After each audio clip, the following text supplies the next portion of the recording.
Hello বন্ধুরা, আসসালামু আলাইকুম। কেমন আছেন সবাই? আলহামদুলিল্লাহ আমি অনেক ভালো আছি। আজকে আরেকটা ডেইলি ব্লগ নিয়ে আপনাদের মাঝে হাজির হলাম। এখানে আমি রান্না বান্না শুরু করে দিলাম। আমি রান্না কি করব আপনাদের সাথে শেয়ার করব আস্তে আস্তে। এগুলো জিরা টালা করে নিচ্ছি। আর এখানে আমি লাউ রান্না করব। তার জন্য আদা রসুন বাটা, পেঁয়াজ তেলের মধ্যে একটু ভেজে নিচ্ছি। তো এখানে আমি চিকেন ফ্রাই করব। চিকেনগুলো ম্যারিনেট করে রাখছি। এই তো এখানে আমি লাউটা রান্না করব মুরগির হাড় দিয়ে। তো এইভাবে মুরগির হাড় দিয়ে যদি পাতলা করে লাউটা রান্না করা হয় অনেক মজা হয়। তো এদিকে আমি আবার আলু আর লইট্টা শুটকি ভেজে নিচ্ছি, এগুলা ভর্তা করব। তো এভাবে আমি সব সময় ভর্তা করি। তো আমার বাসায় যে মেহমান আসছে, আমার ভাগ্নি, ও তো একটু মাংস টাংস কম খায়, ভর্তা বেশি পছন্দ করে। তো ওর জন্য একটু ভর্তা করে নিচ্ছি। তো ভর্তাগুলা ভালো মতো নেড়ে চেড়ে দিতে হচ্ছে, কারণ নেড়ে চেড়ে না দিলে ভর্তাগুলো নিচে লেগে যাচ্ছে। আর এদিকে আমার লাউটাও কষানো হচ্ছে আস্তে আস্তে। তো লাউটাও নেড়ে চেড়ে দিচ্ছি।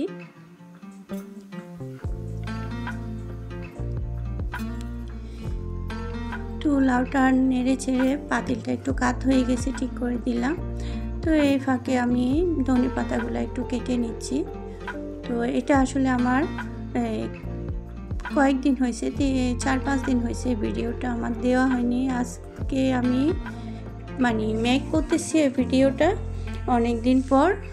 তো যাই হোক, আপনাদের সাথে শেয়ার করতেছি কি করলাম না করলাম আমার মেহমানদের জন্য। আমার মেহমানটা একদম মাংস টাংস খেতে চায় না, খালি শুটকি খেতে চাই। শুটকি ভর্তা, ডিম, সবজি, বলে কি এগুলাই আমার জন্য রান্না করবেন মামি।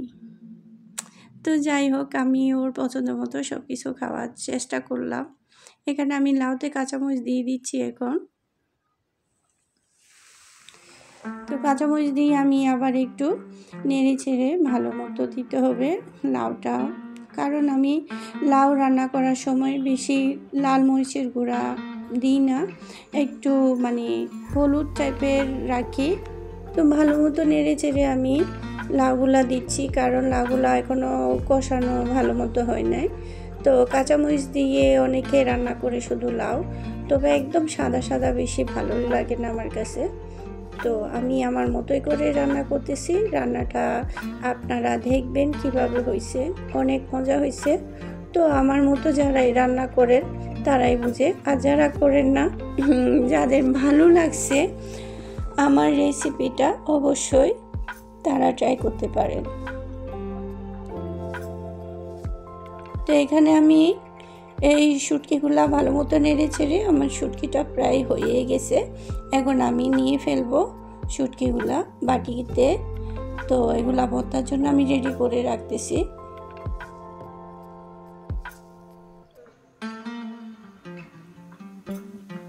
আসলে কেউ আসলে না এত ভালো লাগে যখন মেহমান আসে, আর যখন মেহমান চলে যায় তখন মনটা অনেক খারাপ হয়ে যায়। সারাক্ষণ খালি ওদের কথাই বলতেই থাকি, ভালোই লাগে না। ওরা কি করছে না করছে, খালি ওদের আলাপেই চলে। তো আসলে আমার কাছে না মেহমান অনেক ভালোই লাগে। মেহমান আসলে আমি অনেক খুশি হয়ে যাই। আমার বাচ্চারাও সেম, আমার বাচ্চারা অনেক খুশি হয়। তার মধ্যে ওদের ফুফি বলতে কথা, একটাই মাত্র ফুফি, আর একজনই কাজিন ওদের। তো আমরা মোটামুটি আল্লাহর রহমতে অনেক মজা করে দিন কাটাইছি। তো এখানে আমি পেঁয়াজগুলো একটু ভুনা করে নিচ্ছি, সাথে আমি কাঁচামরিচ দেব এখানে। তো আপনারা আপনাদের স্বাদ অনুযায়ী ঝালটা অ্যাড করতে পারেন। আমি শুধু 2টাই কাঁচামরিচ দিছি, আমি তো বেশি ঝাল খাইতে পারি না, এই কারণে। তো আমার ভর্তার জন্য সব কিছু রেডি হয়ে গেছে। এখন আমি চিকেন ফ্রাইটা বসাই দেব। চিকেনের তেলটা অনেক একটু গরম হয়ে গেছে, কারণ আমার এই কাটি দিয়ে চিকেনটা নিতে নিতে তেলটা বেশি গরম হয়ে গেছে। তো আমি ছোটো আঁচ করে দিছি, সমস্যা নাই। এখন একে একে আমি চিকেনটা দিয়ে দিচ্ছি ফ্রাই করার জন্য। তো চিকেন ফ্রাই যখন করতেছি আমি ওই মশলা দিয়ে, আমি আপনাদের সাথে আরেকটা ভিডিও আছে মশলা দিয়ে যে ভাতটা কিভাবে রান্না করা হয়, ওইটা আমি আপনাদের সাথে গত ভিডিওতে শেয়ার করছি। তো আমি চিকেনের মশলা দিয়ে ভাতটাও রান্না করব। অবশ্যই আজকে আমি আপনাদের সাথে শেয়ার করব না ভাতটা রান্না, তো এটা অফ ক্যামেরা দিয়ে করে ফেলছি। তো এখানে লাউটা হয়ে গেছে, এখন জিরা টালা দিয়ে দিচ্ছি, ধনে পাতাটা দিয়ে দিচ্ছি।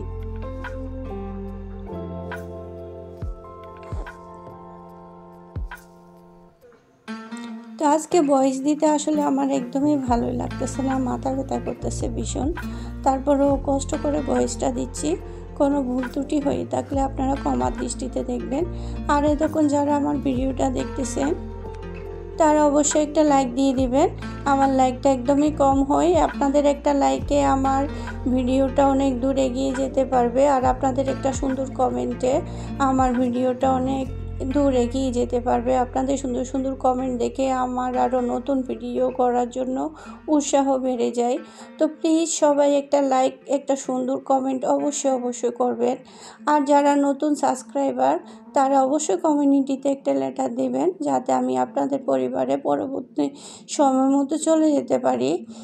আর আমার ভিডিওটা কোনো অংশ ভালো লেগে যদি যাই আপনাদের কাছে, আপনারা যারা নতুন সাবস্ক্রাইবার তারা আমার বেল আইকনটা একটু ক্লিক করে দিবেন, যাতে নোটিফিকেশন গেলে আপনারা আমার নতুন ভিডিও দেখতে পারেন। তো যাই হোক, কথা বলতে বলতে এখানে ভর্তাটা আমি বাটনাতে বেটে নিচ্ছি।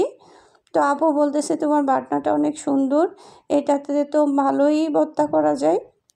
তো আপুকে বলতেছি হ্যাঁ আপু, এটা ভর্তার জন্য একদম পারফেক্ট, আমি এটা দিয়ে ভর্তা বানাই। তো এই তো রেডি হয়ে গেছে দুপুরের খাওয়া দাওয়া। আজকের মতো এতটুকুই। সবাই ভালো থাকবেন, সুস্থ থাকবেন। ওকে, আল্লাহ হাফেজ।